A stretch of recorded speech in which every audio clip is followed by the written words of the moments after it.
দর্শক, এই মুহূর্তে আছি ঢাকা দক্ষিণ সিটি কর্পোরেশনের যে নগর ভবন রয়েছে, সেই নগর ভবন থেকে গ্লোবাল টেলিভিশন ফেসবুক পেজে সরাসরি আপনাদেরকে দেখানোর চেষ্টা করছি। এই মুহূর্তে আপনারা দেখতে পাচ্ছেন এরশাদপন্থী যারা রয়েছে তারা কিন্তু এই নগর ভবনের সামনে অবস্থান নিয়েছেন এবং তারা বিভিন্ন নামে স্লোগান দিচ্ছেন। অন্যদিকে আমরা দেখতে পাচ্ছি এই পাশে একটি জলকামান এবং একটি এপিসি কিন্তু প্রস্তুত রাখা হয়েছে। অন্যদিকে বিজিবি এবং আইন শৃঙ্খলা রক্ষাকারী বাহিনী অর্থাৎ পুলিশের সদস্যরা খুব কঠোর অবস্থানে রয়েছেন।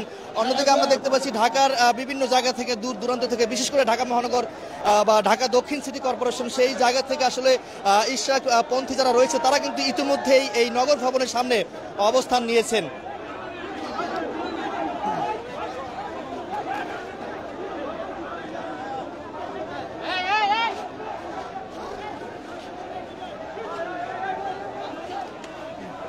আমি যদি একটু জানিয়ে রাখি যে গত কয়েকদিন ধরেই কিন্তু ইশরাককে কিন্তু মেয়র পদে যে শপথ, সেই শপথের জন্য কিন্তু এই ইশরাকপন্থী যারা রয়েছে তারা কিন্তু এখানে আন্দোলন করে আসেন। 2020 সালে 1 ফেব্রুয়ারি বা 1 ফেব্রুয়ারি কিন্তু ঢাকা দক্ষিণ সিটি কর্পোরেশন যে নির্বাচন হয়েছে, সেই নির্বাচনে 2.25 লাখ ভোটের ব্যবধানে আওয়ামী লীগের যে শেখ ফজলে নূর তাপস তিনি বিজয়ী হয়েছেন। পরবর্তীতে গেল 27 মার্চ কিন্তু মেয়র তাপসের যে বিজয়ী ঘোষণা সেটি বাতিল করে ইঞ্জিনিয়ার ইশরাক হোসেনকে কিন্তু মেয়র হিসেবে ঘোষণা করেন আদালত।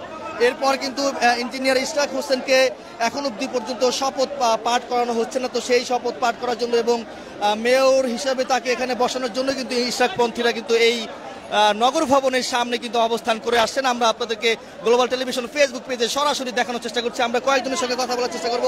কি দাবিতে আজকে এখানে অবস্থান নিয়েছেন? মেয়রের উপলক্ষে স্থান নিয়েছি। মেয়রের উপলক্ষে স্থান নিয়েছি। আপনি বলেন কি দাবিতে এখানে অবস্থান নিয়েছেন আপনারা? আমাদের দেখছেন জনতার মেয়র ইঞ্জিনিয়ার ইশরাক হোসেনকে দুঃশাসন সরকার, স্বৈরাচার সরকারের বিরুদ্ধে আন্দোলন করে বিপুল ভোটে জয়যুক্ত হয়েছিলেন তিনি। তারপরেও গড়িমসি করে অবৈধ সরকার, অবৈধ মেয়র তাকে বসিয়েছিল। আমরা চাই হাইকোর্টের রায়ের মাধ্যমে আমরা ইঞ্জিনিয়ার ইশরাক হোসেনকে শপথ গ্রহণ করানো হোক। এই নিয়ে যদি কোনো তালবাহানা করা হয় তাহলে আমরা এই আন্দোলন থেকে আরো তীব্রতর আন্দোলন গড়ে তুলব। আমরা অবিলম্বে আমরা চাই যে ইশরাককে এই 2 দিনের ভিতরে হোক, আজ দিন না হয় কালকে হোক, তাকে শপথ গ্রহণ করানো হোক। ধন্যবাদ। অবিলম্বে ইঞ্জিনিয়ার ইশরাক হোসেনকে শপথ পাঠ করাতে হবে, সেই দাবিতে কিন্তু ইশরাকপন্থী যারা রয়েছে তারা কিন্তু আসলে এই নগর ভবনের সামনে অবস্থান নিয়েছেন। আমরা সেটি আসলে আমরা আপনাদেরকে দেখানোর চেষ্টা করছি গ্লোবাল টেলিভিশন ফেসবুক পেজে।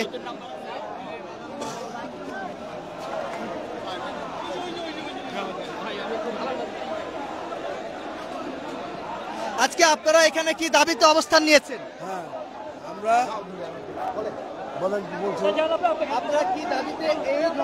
আমরা বিক্ষোভ করছি ইশরাককে মেয়র পদে বহাল করার জন্য।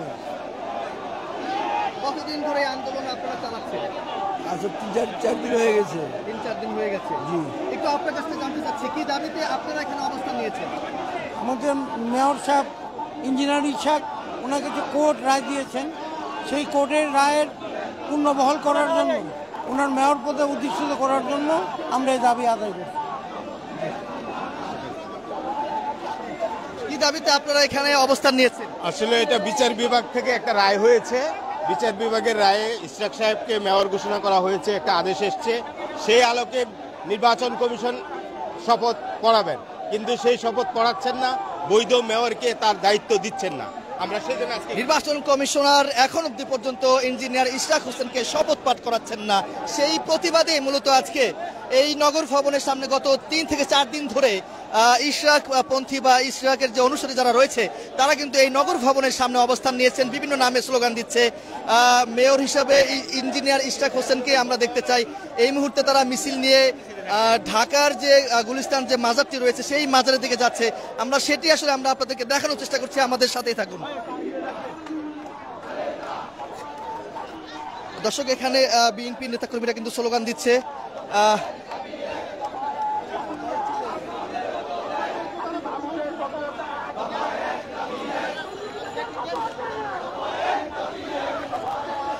যে কোনো মূল্যে ইঞ্জিনিয়ার ইশরাক হোসেনকে নির্বাচন কমিশনার শপথ পাঠ করাবেন, সেই দাবিতে কিন্তু এখানে কিন্তু বিএনপি সহযোগী সংগঠনের নেতাকর্মীরা কিন্তু এখানে অংশগ্রহণ করেছেন, পাশাপাশি ইশরাকপন্থী যারা রয়েছে তারা কিন্তু এই নগর ভবনের সামনে অবস্থান নিয়েছেন।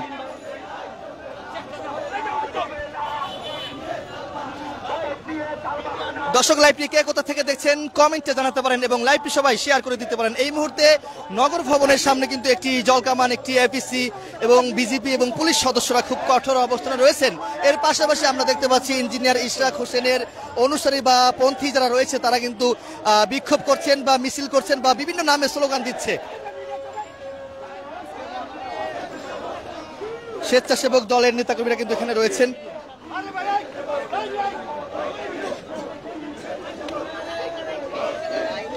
এই মিছিলটি ইতিমধ্যেই যে গুলিস্তান যে মাজারটি রয়েছে সেই মাজারের দিকে যাচ্ছে, আমরা আপনাদেরকে দেখানোর চেষ্টা করছি। তো দর্শক, যেটি বলবো আসলে গত 3 থেকে 4 দিন ধরে কিন্তু এই ইশরাকপন্থী বা ইশরাক অনুসারী যারা রয়েছে তারা কিন্তু এই আন্দোলন করে আসছেন। 2020 সালে 1 ফেব্রুয়ারি যে নির্বাচন হয়েছে ঢাকা দক্ষিণ সিটি কর্পোরেশন, সেই নির্বাচনে 2.25 লাখ ভোটের ব্যবধানে আওয়ামী লীগের শেখ ফজলে নূর তাপস তিনি বিজয় হয়েছেন। এরপরে গেল 27 মার্চ আদালত কিন্তু ঘোষণা দিয়েছেন শেখ ফজলে নূর তাপসের যে বিজয় ঘোষণা সেটি বাতিল করে ইঞ্জিনিয়ার ইশরাক হোসেনকে মেয়র হিসেবে ঘোষণা করেছেন। এরপর থেকে কিন্তু এখন অবধি পর্যন্ত তাকে শপথ পাঠ করানো হয়নি বা কমিশনার তাকে শপথ পাঠ করায়নি। তো এর জন্য ইঞ্জিনিয়ার ইশরাক হোসেনের যে অনুসারী যারা রয়েছে তারা কিন্তু এই আন্দোলন চলমান রেখেছেন। তাদের দাবি হচ্ছে ইঞ্জিনিয়ার ইশরাক হোসেনকে শপথ পাঠ করাতে হবে এবং এই নগর ভবনে তাকে মেয়র হিসেবে আমরা দেখতে চাই। এই দাবিতে কিন্তু গত কয়েকদিন ধরে আন্দোলন চালিয়ে আসছেন।